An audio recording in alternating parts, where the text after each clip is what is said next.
The Secret Lives of Mormon Wives, Season 1, Episode 4. Hi, everyone. I'm Megan Conner, host of the Midlife Revolution podcast, and a seventh-generation Mormon who left the church when I found out they told us they had no paid clergy, but turns out these 127 men are all paid, and the little tiny pictures of the 6 women on the side are not. Interesting. Who would have thought? Well, thanks for joining me on this epic unpack of the Secret Lives of Mormon Wives, where we talk about why Mormons Mormon and how they Mormon and if they should continue Mormoning. In this episode, the girls go on a birthday trip, which goes wild after a scandalous game forces out the truth. Taylor finally confronts Whitney, leading one of them, spoiler alert, it's Whitney, to question if they want to continue in mom talk at all. I, for one, am riveted, and I can't wait to see what happens. So just to give you a quick recap, during the last episode, one of the girls was having a baby blessing, and she excluded some of the girls from being invited to the baby blessing. This was ostensibly because during a house party, one of the girls' husbands broke out some alcohol and they were drinking in the hot tub.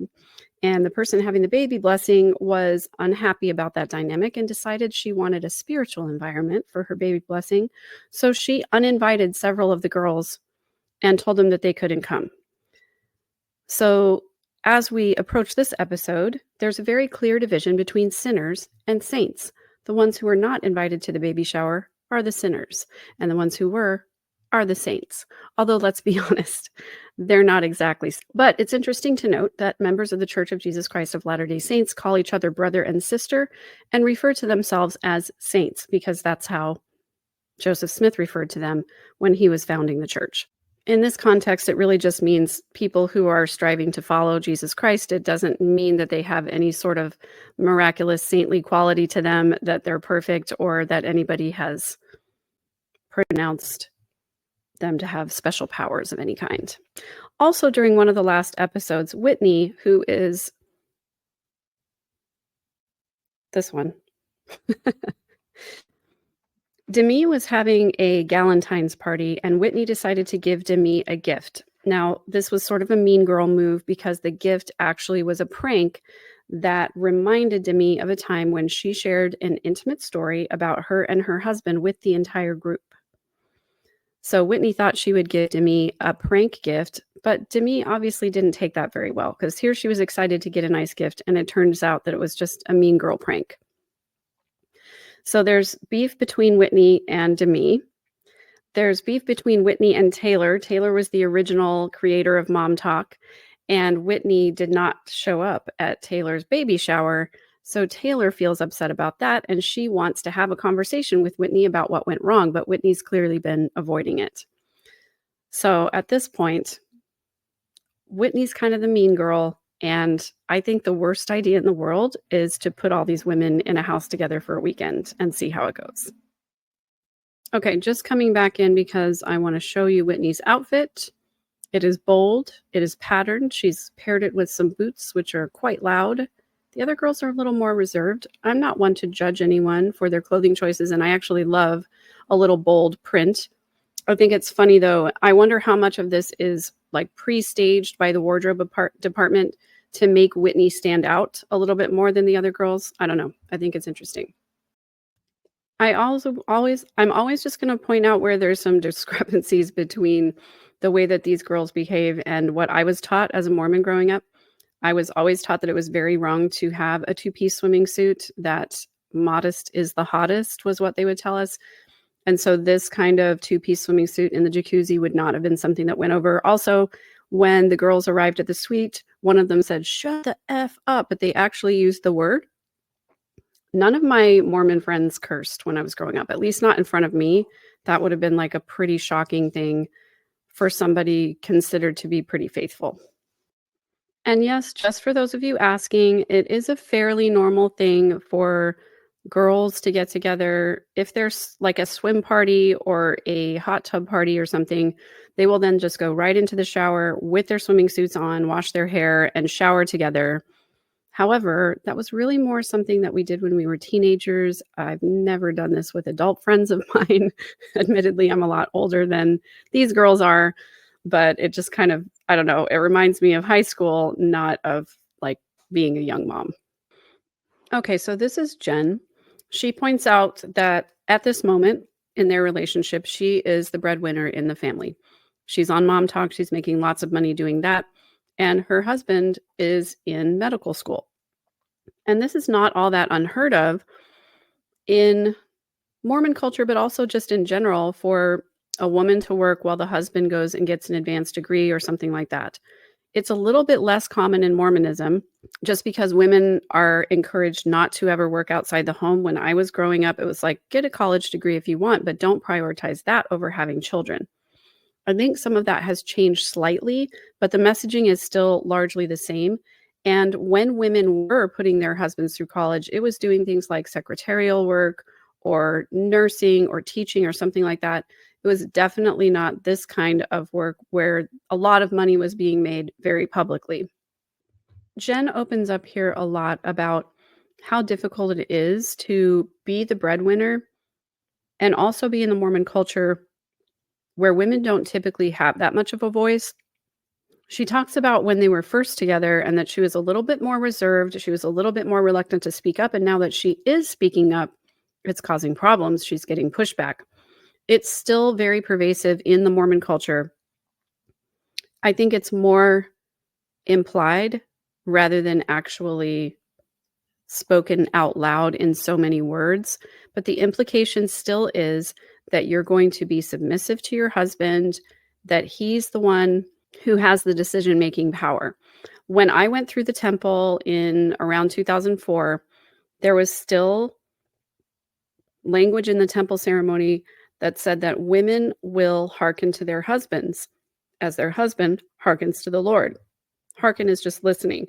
So it basically means the husband's going to listen to the Lord, the wife is going to listen to the husband.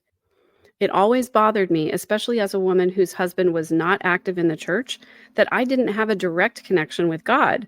I had to listen to my husband, who was listening to the Lord. And I think when I went through the temple, especially as I went more and more often, and I would hear that phrase, I would just think, well, that doesn't apply to me because my husband isn't listening to the Lord. So I'm going to listen directly to the Lord. And I just began finding more and more things like that where I was like, this doesn't apply to me. This doesn't apply to my situation. What am I supposed to do? And I ended up getting to a place where I realized I just wasn't acceptable in Mormonism.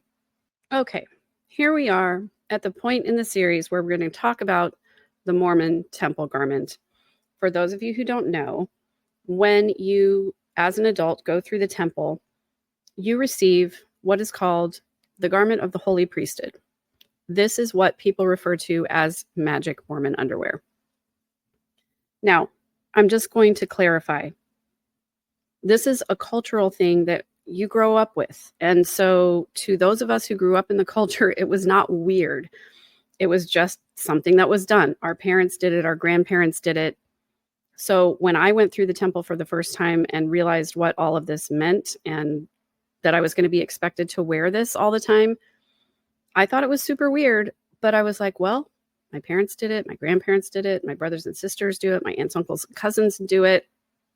I guess I'll just go along with it. So the temple garment for men and women is a short sleeve top and a basically boxer brief that goes down to your knees. We are instructed in the temple to wear these garments day and night underneath our clothes. And for women, even the top undergarment goes over the temple garment. Now, I think some of that has changed nowadays, which is always really funny to me because they're like, God's law doesn't change. But here we are with all these changes. Now they have cap sleeve tops that are basically will accommodate a tank top. Crazy to me because that never would have happened when I was in the church. Anyway, once you go through the temple, you're expected to wear these day and night. You're expected to not look for excuses to take them off. And Jen, who is arguably one of the more faithful people, she's the one who uninvited people to her baby shower because they were drinking in the hot tub. She has forgotten to bring garments with her on this trip. And it's not the kind of thing where you can just go down the street to the store and get them. You have to go to a church distribution center, which there's one next to every temple, but they have very specific hours and usually aren't open during the evening or on Sundays. So if you're traveling and you forget your temple garments, chances are you're not going to be able to find a replacement easily. So this is the situation that Jen finds herself in. She forgot to pack garments. Everybody's making fun of her because she's the one who's usually very strict about this rule. So this is where we get into the blurred lines of these ladies who say that they're faithful members of the Church of Jesus Christ of Latter-day Saints. Some of them wear garments, some of them don't, some of them drink, some of them don't. I think most of them swear, but certainly all of them are wearing pretty sexy outfits to dance on TikTok and make money. So that's not really typical in Mormon culture. This is the other thing that is so interesting to me, is that because she forgot her temple garments, she also didn't bring any underwear at all.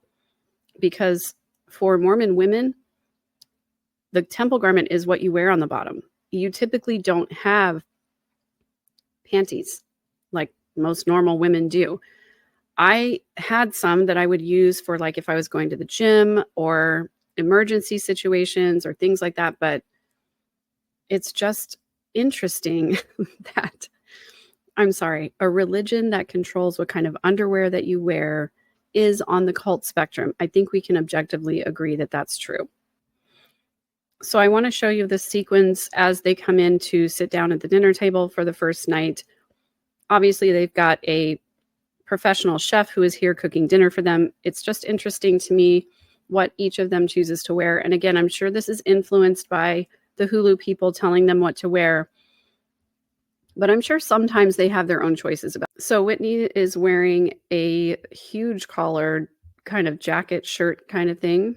This is Macy's birthday celebration, and so she's the one in charge. We've got one girl in a strapless top, and they're all talking about who's going to say the prayer over the food, which I really just find funny because, you know, we're taught to pray morning, noon, and night over all of our food and everything like that. But again, it's just kind of funny in this context where some of us are following the rules and some aren't, but we're going to make sure that we say a prayer on the food.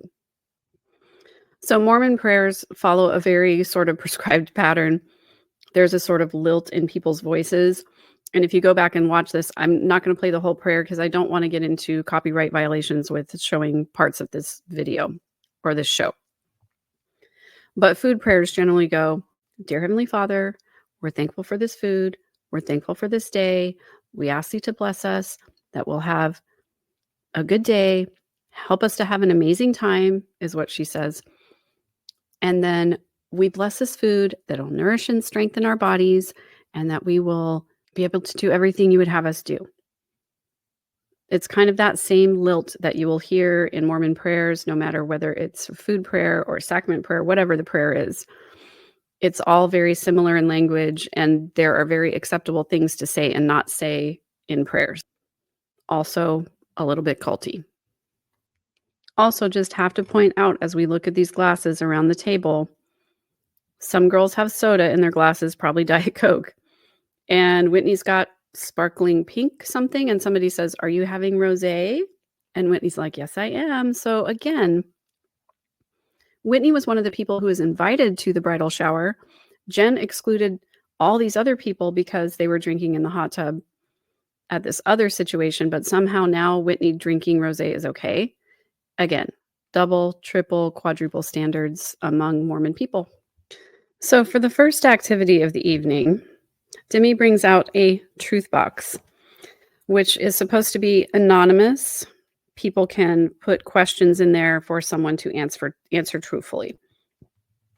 This is a terrible idea. Also, it's really interesting, all of the girls' reactions. As you look around the room, some people are feeling cringy. Some people are feeling like they don't want to look at anybody else.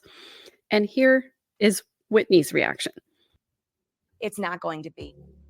This is so stupid. Like, an anonymous truth box, really? If you really want to tell someone the truth, just go say it to their face. Demi's truth. Says the girl who never says anything to someone's face. Just saying. So I didn't realize this as I was coming up on this scene. I thought the truth box was already full of things that people had commented, but nope. They're going to take blank cards, write down a question, Totally anonymous. Put it in the box and answer it right now tonight. Terrible idea. So I totally understand Demi wanting to clear the air with Whitney, and I believe that that's a good thing to do. But I don't think it's the best idea to do it in this format in front of everybody, where Whitney's going to feel a lot of pressure to respond in a certain way, and that may not be the most authentic. Okay, you guys, here we are. Moment of truth. Whitney, Look at this. why don't you like Taylor? Are you just jealous of her clout? I think that face pretty much says it all, you guys. So Whitney reveals that she's not jealous of Taylor's clout, but she's jealous of the forgiveness that Taylor received during her old swinging scandal. And somebody asked Whitney, jealous of what forgiveness? And she said, for the RSV video. And we see a huge eye roll here. People felt that I was using my child's sickness for clout and for attention. So this is one of those situations where I feel a little bit of empathy for Whitney, because you don't know what you don't know until you know it. However, the lack of awareness and the lack of understanding about how it's going to be received if you're doing a TikTok dance while your child is literally lying sick in the ICU, it's just a bad look. And it just tells me that Whitney doesn't really understand human relationships, that she's a little bit narcissistic, that she thinks that this is okay. Like, people want to see her dancing while her child is sick. That just is weird to me. And the fact that she is jealous of Taylor receiving forgiveness when Whitney didn't.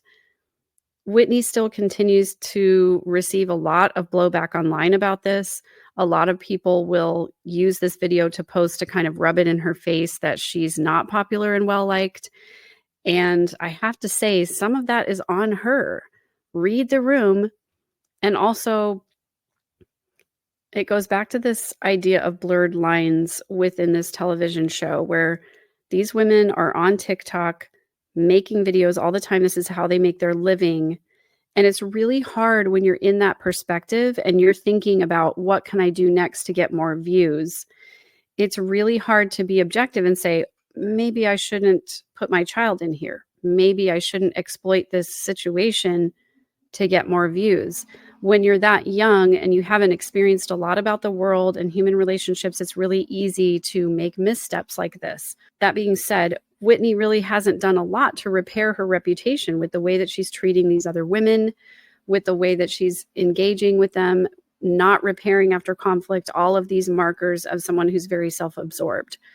So does she have a bad reputation? Yeah. Is it deserved? Somewhat. Do I think we should forgive her for the RSV video? I think she's genuinely sorry. She's expressing genuine concern here. Some of it, I think, is just shame, because she's ashamed of doing it, not necessarily that she's really sorry. I guess we're going to have to see what she posts going forward. Did she learn her lesson, or is she going to continue to use her children in videos, or to have poor taste when it comes to posting things during times of high stress or issues that really should stay private?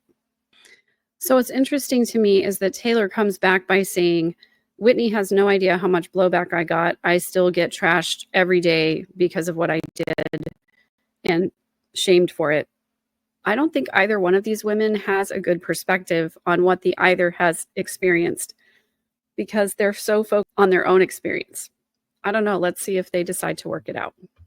Ooh, so here's the real tea.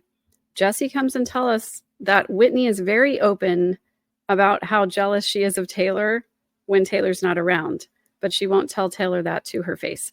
And Whitney literally lies about her jealousy. So again, just immaturity and unwillingness to engage with another human being about your true feelings. So the next question is for Taylor, and she gets asked if she finds out that Dakota, her live-in boyfriend, actually did sleep with someone in the past. Would she leave him? She said 100% yes, because she said she asked him that question about this particular person. He swore that they didn't sleep together, and Taylor accepted that response. So she's saying that if she found out now that he actually did sleep with this person, their relationship would be over. I just want to say their relationship has been very up and down. I don't necessarily think that Dakota is a healthy person. Not especially for Taylor. They have had their arguments and things that I think are unhealthy. So I understand Taylor saying that she would leave him if it comes out now that he was dishonest in the past, because they've had lots of other conflicts as well. So Whitney's just getting herself in all kinds of trouble now, because Whitney was having a conversation in which she was confided to. This person said that Jen is too Mormon. And then Whitney went to Jen and said, hey, I heard something about you. This is deliberate pot stirring, and not in a good way, not in a good trouble kind of way. Whitney has to live in chaos. She can't help herself from gossiping about people. She wants the focus to be on other people's bad behavior because she's ashamed of her own bad behavior. This is how mean girls operate. Again, it's one of the reasons why I didn't have a lot of female relationships in high school, because the undeveloped female psyche is one that is very insecure and one that will try to tear down other people so that nobody looks at their issues. I could not be in a friend group like this. I absolutely would not last one day. Yeah, it's just super interesting how Whitney gets so uncomfortable when she gets called out on her stuff. And so she's saying, like, I don't want to be here because people are picking on me. They're telling the truth about the things that I did. It makes me uncomfortable. So now we're getting to see why this is a terrible idea. These women obviously all have beef with each other about certain things, but none of them has talked directly to the person that they have a problem with. They've talked about it to other members of the group, but they haven't gone directly to anyone. And this is one of the things I hated about Mormon culture so much and also in my family culture, people would not come directly to you and tell you that they had an issue with something that you were doing. They would talk to another family member, and then you would find about it third hand or fourth hand. You would find out that someone had said this about you. Please come directly to me. If you have a problem with something that I've done or said, I'm happy to have a conversation with you. But I feel like that feels unsafe for these women because they're so insecure. They want to be friends. They want to pretend like everything is great on the surface, and they don't want to do the work to have the hard, difficult conversations about the true feelings that they have. They just want to pretend that everything's fine and go on with life as normal. This is so pervasive in Mormon culture. There's a song in the Book of Mormon musical that goes, turn it off like a light switch goes flick. It's a cool little Mormon trick. Just pretend like you don't feel anything. It's fine. Just pretend like there's no problem. It's fine. We'll work it out in the second coming. When we're all at the judgment bar, Jesus Christ will, bring this up for you. You should have had that conversation. Sorry. All right, you may go to heaven now. Wait, what's the secret handshake? Just kidding. Never mind. Okay, so Whitney just comes out and says, like, it's a complete show, but I love it. Exactly. She's addicted to drama, which I think a lot of these girls are, which makes for good TV, but terrible, terrible. Can I just say terrible examples of female friendships? This is not how real females have friendships. Not that these women aren't real, but their friendships are not real. They are coworkers who have a lot of drama and they pretend to be friends. I mean, I'm not going to lie. I did say it was like the worst idea ever because exactly this kind of thing. But again, reality TV, this is how the producers set these things up. They put these women in these supercharged situations and then force them to play a game that is going to air all of their dirty laundry, cause a lot of drama. Again, makes for great TV, makes for terrible examples of female friendships, and also doesn't really portray Mormonism in the best light because people think of Mormons as wholesome. They think of Mormons as honest, kind, Christian. These women are not portraying any of those values. What's interesting, though, is that I think this type of dynamic is way more common in the Mormon culture than the church leaders want to admit. But those 15 men who lead the church corporation, who are in their literal ivory tower, have no idea that this is actually what their members act like.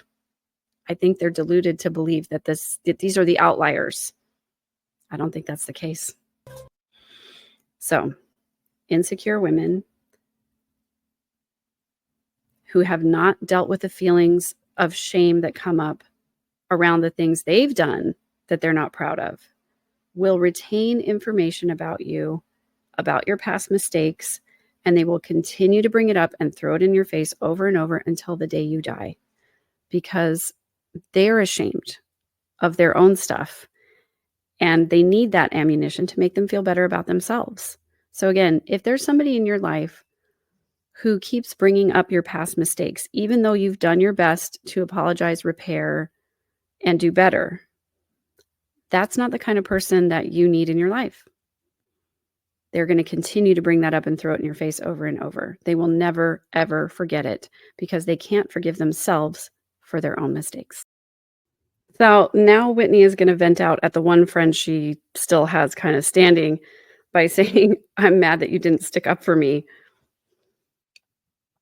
Whitney's addicted to chaos. She's addicted to drama. And when there is no drama, she's going to create it because she can't stand for things to be just smooth and good between her and her girls. By the way, this is only 3 hours into the trip. So here's finally a mature moment. Demi comes to Taylor. She apologizes for what she said. She explains the situation. She says it was a low moment. She was sorry. And then Taylor says, thank you for the apology. And Taylor says, I know we were supposed to room together, but I really just want to be alone. And Demi, like the mature adult that she is being right now, says, you know what? You need to be comfortable. You're pregnant. You take this bed. I'm going to go sleep in the bunk bed. There is one example of how to repair in a healthy way after a conflict. Yeah. I love this one. Does everyone love this one? Okay. I love that one.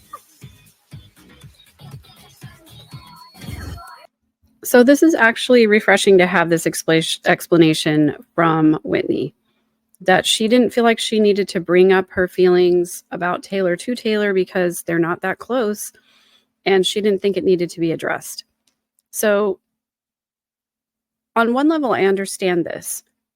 If your level of relationship with somebody is not that important, then you don't need to dig into those consequential conversations where you talk about how you feel about each other. But then you also shouldn't really be telling other people how you feel about this person, especially in this digital age that we live in. You have to assume that everything that you say about someone is going to get back to them at some point. And so it's a good practice just to not say anything about a person that you wouldn't say to their face. So if I am in a rare situation where I'm going to comment about someone or their behavior with them not present, I try to imagine that they are present and how they would feel about what I'm saying. So I try to be fair and I try to be really honest. And I try to, again, just imagine that they're there and how they would react to it. And if I think that it's something that's unfair or untrue, I'm not going to say it. And if my opinion is something that I think is going to hurt the other person, I don't say it. I think this is one of the arts of communicating and relating with each other that we've sort of lost in this digital age, where we will DM somebody about another person and then expect that they won't find out. But there is such a thing as screenshots. There are just too many ways for the other person to find out. So it's always better to be upfront and honest with the person directly before you ever say a word to anyone else about how you feel. Now, I understand there are situations where you might want to unpack some feelings and say to a close friend between the two of you, hey, I felt this way about this interaction with this third party. What do you think? The two of you hash out your feelings about it. The end of that conversation should usually be, thank you for helping me understand my feelings. I'm going to go talk to that person now about how I feel. That would be the healthy way to deal with it. Just my opinion. So the real tea is that Whitney did not feel like her bids for friendship were reciprocated by Taylor. And understandably, she's a little bit hurt by that. But again, just having the conversation could have saved months and months of drama. And again, I think I said this during the last episode. If these women had gone and talked to each other in the first place, Hulu would not have a series. But of course, we know that's what Hulu wants. That's what Mom Talk wants. Everybody's making money. Everybody's happy. It's a little mind-boggling that this is where we are as a society. So there it is. The RSV video was absolutely for likes, for clout. This is what these women value. So it should be no surprise to hear the truth about Whitney. So I don't know if Demi was feeling a little left out. Obviously, the girls downstairs were listening to Taylor and Whitney hash out their conversation. Demi just spontaneously decided to go upstairs and insert herself into a private two-person conversation. I'm not really sure what her thought process was there, other than to create drama. And maybe the producers told her to go upstairs. It's exhausting, you guys. I feel like Demi has pinpointed the problem at this point. But Whitney is very unapologetically saying she doesn't care. Ooh, nailed it once again. Playing the victim. Sneaky. Good tactic. I'm just kidding. It's a terrible tactic. So we have this situation where Whitney stirs up a bunch of drama, talks about everyone behind their back. One of those people confronts her and says, I'd like to figure out if we can repair this situation. Whitney says, I'm unapologetic. I don't want to repair. Leave it the way it is. I don't care. A third person comes in, calls her out for her behavior. Now she starts playing the victim. Now she starts saying, I'm the one who is put upon. And then, for added measure, she gets up and leaves the conversation. So there's no possibility of working this out. Essentially, she's saying, I don't want to play by the rules of this game where you hold me accountable for my behavior. I don't want to be held accountable, so I'm going to leave. Almost all of us have someone in our lives who is similar to this type of person. Someone who stirs up a lot of drama, someone who's not able to relate with people on a normal level. They don't like being held accountable. They want to do whatever they want to do. They're unapologetic about their behavior when they're confronted. Then they want to play the victim, and then they leave the situation so that there's no possibility of repairing or holding them accountable. Beware, everyone. Beware. These are red flags. This is not a healthy person. Granted, she's been through some things, but Whitney has all the markers of someone who has been emotionally wounded and refuses to work on their own issues. These type of women who will not confront and deal with their own shame and will not take responsibility for their own actions will then project their shame and their hurt onto the people closest to them, their husbands, their children, their other family members. This is where a toxic person is born. And if Whitney does not do the work to repair these relationships and confront her shame within herself, she's going to end up hurting the people who are closest to her. And unfortunately, sadly, it's going to come out the most on her children because they can't defend themselves. It's going to come out the most on her husband because he's closest to her and he is a source of her shame as well. Take note. Beware. Red flags. Again, just a reminder, it is Macy's birthday.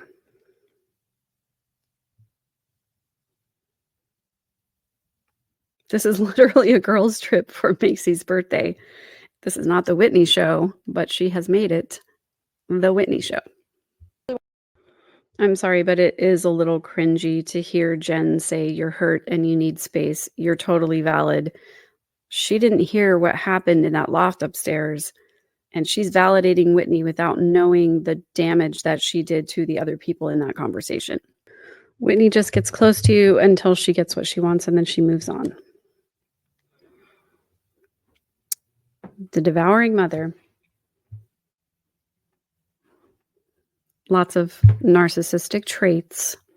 Again, I'm not a mental health professional. I am not ever going to try to diagnose somebody, but I've been around a lot of narcissistic people. I've been around a lot of controlling and manipulative people. I spent my whole life combating these sorts of issues, a lot of it inside Mormon culture. And the thing that is frustrating to me about this situation is that it is very much a Mormon culture trademark for a woman who wants to be in power or a woman who is in power. For example, the president of the Relief Society, the president of the Young Women, whatever power women can hold in Mormonism, which is, head of the women's organization or head of the children's organization or head of the youth women's organization. Those are the only three positions of power that a woman has in Mormonism, really.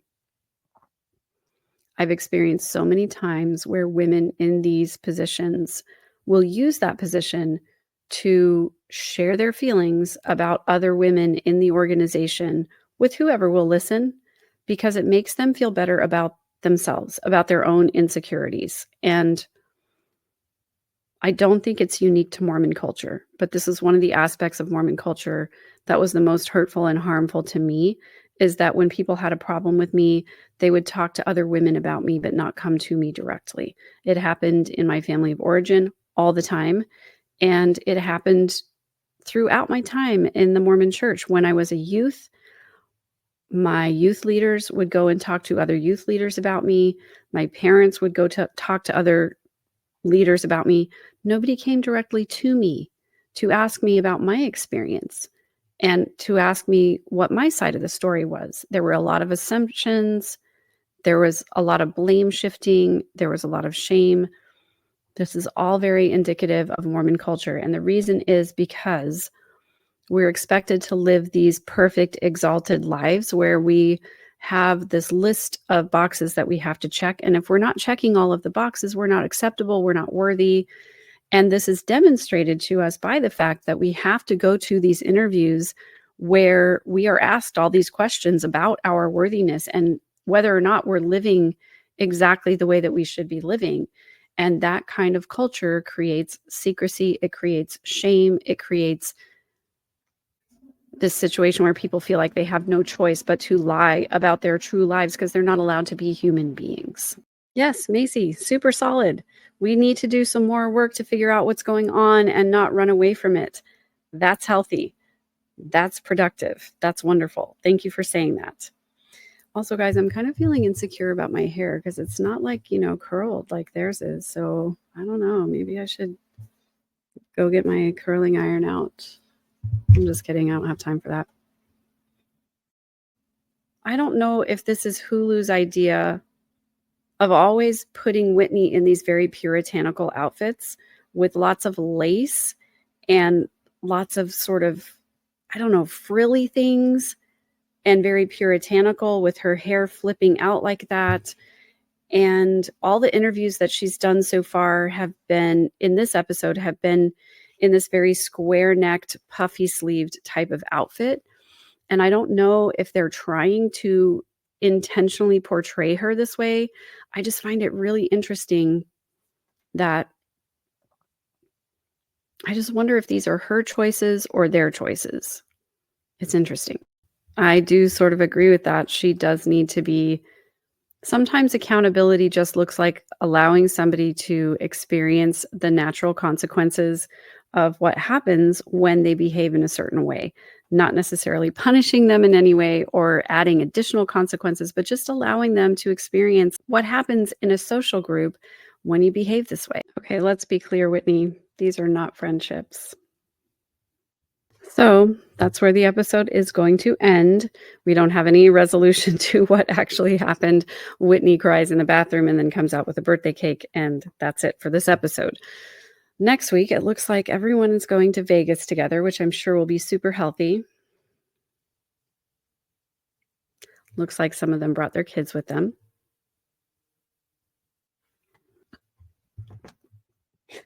I'm watching The Secret Lives of Mormon Wives, so you don't have to. You're welcome.